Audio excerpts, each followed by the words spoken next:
The lumbering, markedly aggressive, and notably beefy hoglins will be this video's nether denizen of focus. I'll give my personal interpretation on how these animals evolve, survive, and will evolve. Looking at their appearance, it's easy to draw similarities between hoglins and piglins. Besides looking alike, they're the only two nether animals to burn, and the only two that can be zombified. One popular theory suggests that both share a common ancestor in a population of overworld pigs, who in a stroke of bad luck, got stranded out of their comfort zone. But pigs are hardy, fast breeding, and eat a wide variety of food, traits conducive to survival in new environments. However, the design of the porcine could be greatly improved for life in this dimension. Starting off, hoglin eyes are smaller than a pig's, most likely to reduce moisture loss, since water has less surface area to evaporate from. Another hazard that pigs would have to adapt for would be the literal fire escape of their new home, specifically the high temperatures. Since pigs in the world of Minecraft are probably warm-blooded just like our world, they will need a way to get rid of excess heat. Hoglins have long, floppy ears that dangle in the air, presumably to cool off overly warmed blood, using vessels. But since water is rarer in the nether, hoglins probably sweat less. This also suggests that the nether isn't as stifling hot as one would first expect. At least it seems cooler than this animal's internal body temperature. After all, how would transferring blood to a warmer area possibly chill it? Hoglins also have a rather protruding face, very different from their ancestors' flat ones. I can think of a few reasons why they would evolve this way, one of them being temperature yet again. While bigger in total, the face of the hoglin is more spread out compared to the pig. This means more area for heat dispersal. A second reason is food gathering, specifically scraping for mycelium spread. Since these animals already eat mushrooms, it's not hard to imagine they would extend their diets to include other related forms of sustenance. Hoglins peel off the fungal layers which carpet the forest of the nether, grinding their snouts into the ground in order to form balls of fungus. These balls are easier to consume comparing to biting mycelium off the netherrack. Adding further speculation onto their diets, I believe that hoglins rely on forests as their only source of food. The nether may be far from barren, but to call it universally lush would be a stretch. Most of the nether's nutrition is either locked far away from hoglins, or might not even be processable for life descended from an entirely different dimension. Thus comes in the hoglins' impressive snouts. These robust olfactory organs are the key for the hoglin's survival. I want you to picture a scene. Two hoglins fight over resources. The loser gets chased out of its forest. If the loser has a strong sense of smell, they will simply wander until they catch the scent of another, hopefully less dangerous forest. If not, the chances of this specific hoglin's survival is grim. Oh, and they will need to travel a lot. Competition is fierce in the nether, with piglins hunting them down and others of their own kind forcing out any too weak or ambitious for their own good. As a result, hoglins have developed a robust body, which is difficult to flip over. Furthermore, hoglins have evolved long tusks, which at first glance seem to be goring tools, but in reality serve a supporting role for this animal's primary mode of offense.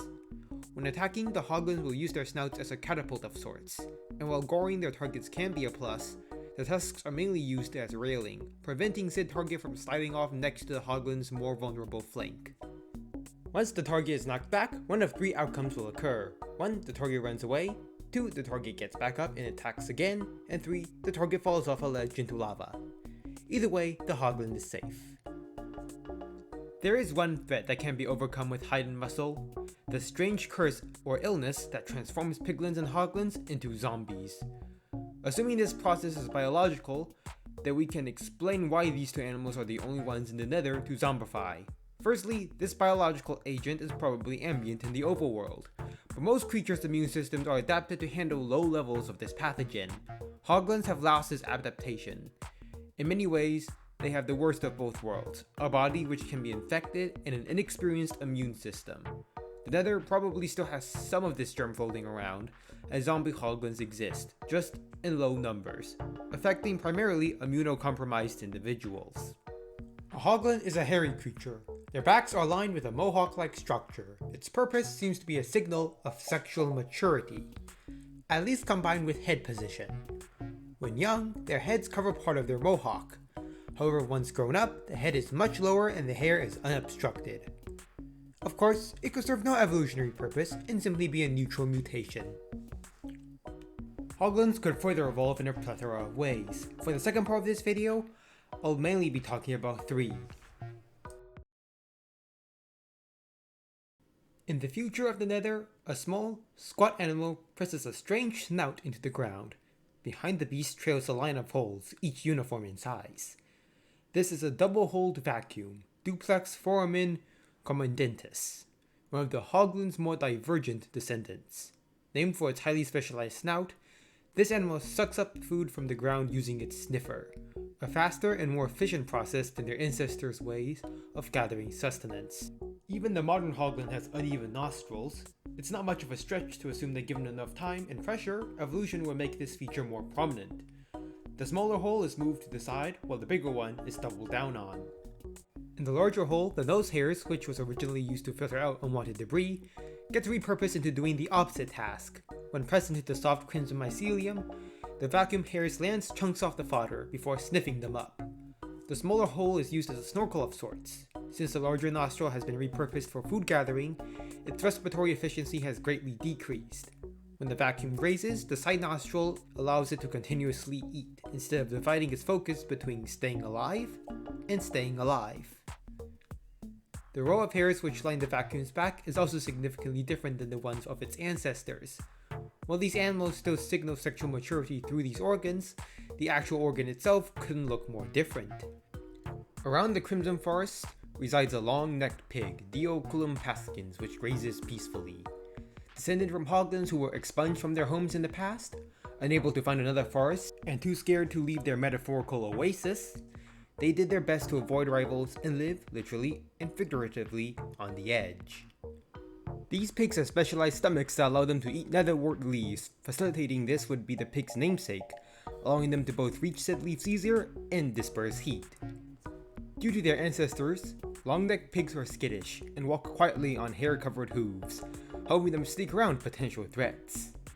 Speaking of leaves, the canopy of many nether forests is literally thick enough to stand on. It was only a matter of time before a group of Hoglins managed to get stuck in a suitably large area.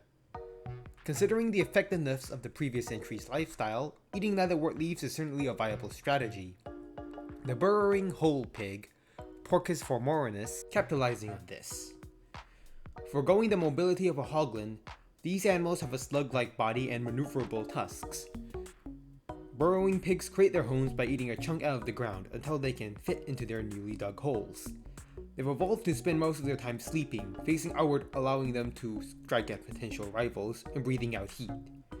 When reproducing, the pigs are at their most vulnerable. This is when the piglins swarm into the canopy to get fresh meat. The actual babies, however, are indistinguishable from the adults, just smaller. Thank you for watching this video. Even if this was a potential record setter for time not spent uploading, I certainly hope you did enjoy it.